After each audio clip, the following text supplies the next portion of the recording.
গাজীপুরে পুলিশ পরিচয়ে ATM booth থেকে অভিনব কৌশলে টাকা হাতিয়ে নেওয়ার অভিযোগে 4 প্রতারককে গ্রেফতার করেছে মেট্রোপলিটন পুলিশ। গ্রেফতারকৃতরা হলেন টাঙ্গাইলের ঘাটাইল উপজেলার ফটিয়ামারি গ্রামের রুবেল রানা, ঝিনাইদহের হরিণাকুণ্ডুর তুষার ইসলাম, বরিশালের আগলঝরার সবুজ মোল্লা, পঞ্চগড়ের ভোদার খায়রুল ইসলাম। গেল রাতে তাদেরকে নগরীর সালনা এলাকা থেকে গ্রেফতার করা হয়।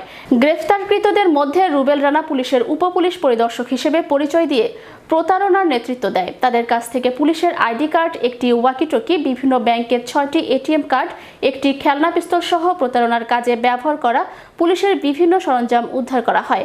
দুপুরে মেট্রোপলিটন পুলিশের সদর দফতরের সংবাদ সম্মেলনে মিডিয়া বিভাগের উপপুলিশ কমিশনার মোহাম্মদ আলমগীর হোসেন এসব তথ্য জানান। গার্মেন্টস কর্মীদেরকে টার্গেট করে এবং বেতন যেদিন হয় সেদিনই টার্গেট করে তার পলিসি হচ্ছে যে তার কাছ থেকে কোনোভাবে পিন নাম্বারটা নিয়ে নেবে। পিন নাম্বারটা নিলে সে তখন ওই পিন নাম্বার ব্যবহার করে তাকে একটু বাইর করে দিয়ে টাকাটা সে সরাই নেবে। এটা হচ্ছে তার মূল কাজ এবং সে এই পুলিশ পরিচয় দিয়ে 4টা বিয়েও করছে। এই চক্রটাকে আমরা কিন্তু আসলে তার ব্যাপক জিজ্ঞাসাবাদে সে এই জিনিসটা পেরেছে, কিন্তু সে আসলে ব্ল্যাকমেইলিং এবং এই ধরনের টাকা উদ্ধারই হচ্ছে তার মূলত পেশা।